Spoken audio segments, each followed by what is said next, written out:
questions that people have, Dr. Yan. You know, we're literally 2 blocks from the White House. We're in a hotel, magnificent hotel. The old post office turned into a great hotel by Donald Trump. You're here at the Falkirk Center. We've got great freedom fighters. It's the Freedom Center. This is really a gathering of the China hawks over the next 2 days, right? Later after us, you're going to have the Committee on the Present Danger in the Economic War Room with Kevin Freeman. Just a magnificent day capped by Ted Cruz. What I think people can't understand is Hong Kong University is a revered institution. This P3 lab is kind of revered too. That's why it was a reference lab by the WHO. Dr. Gabriel Loon, Malik, these people are the top of their profession. In fact, they are known as the SARS hunters. The whole purpose of the lab and the prestige of Hong Kong University is because they were so great in finding out about SARS and finding out everything we need to know about SARS. And SARS is such a problem, potential problem, that we know now with the CCP virus is only SARS-2. Why is it that someone that ran actually the technical side of the laboratory, why couldn't you come public and state your case in Hong Kong? Why did you have to flee in the dark of night to the United States? Because once I start to tell it out in Hong Kong, I will immediately get disappeared, like all the Hong Kong protesters who get disappeared without their names even.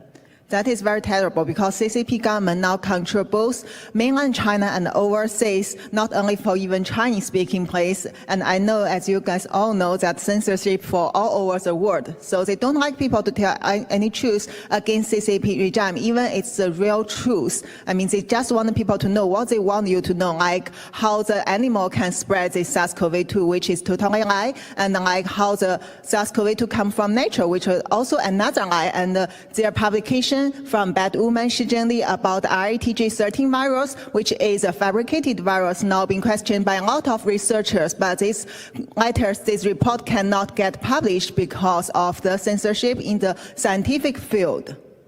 So, Dr. Yana, and when you say disappear, you mean disappear like sent to the mainland and put in a prison somewhere. That's what's happening to the Hong Kong freedom fighters.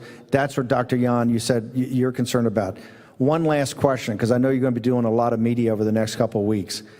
Is this, in your best professional knowledge, is this virus something that naturally came out of a fresh market in Wuhan, or is this something you think is somehow either through a gain-of-function experiment or somehow with some sort of weapons program or whatever came out of the lab in Wuhan? Is this natural or is this not natural? Before I answer this question, let me briefly introduce my background. I have my clinical medical degree from mainland China and also got my PhD degree in China. And then I turned to the University of Hong Kong to do the virology and immunology research. I also focus on the vaccine development. And since SARS-CoV-2 happened, I work in the WHO lab for the COVID-19 research. So according to my research experience, and I can say that, and all the intelligence and information I got, I can tell you that's definitely not come from nature, and also that's definitely not come from the Wuhan Huanan seafood market, because all the evidence I got shows that there are no animal hands left in any sample when they checked before they do the thorough cleaning of the Wuhan seafood market. But why CCP government insists that all the patients have to get the Wuhan seafood market history before they get diagnosed even in January? Why? They know at least 1/3 of patients don't have this history. They haven't been to the Wuhan seafood market, and they didn't get any animal hint from these samples. Only one sample from all the 30 samples, environmental samples they get from the seafood market has some virus detected. And these samples are not detected by the real experts from overseas or even Hong Kong. It's just done by the CCP government, and then they show the result to the world and tell you, come on, this is from China's animal. Some animal, maybe people eat bat, eat rat, and eat all the poor animals and innocent animals. They don't know how to speak. They cannot fight with CCP. So they are the scapegoats.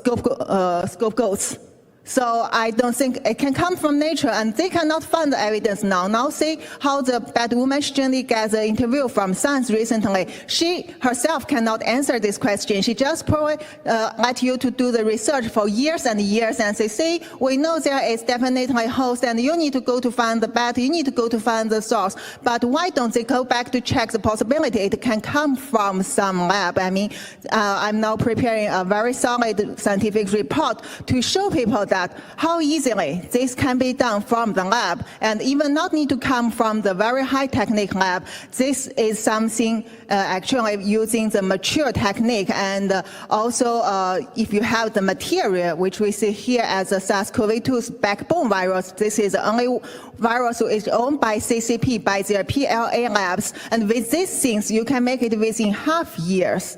That's so easy.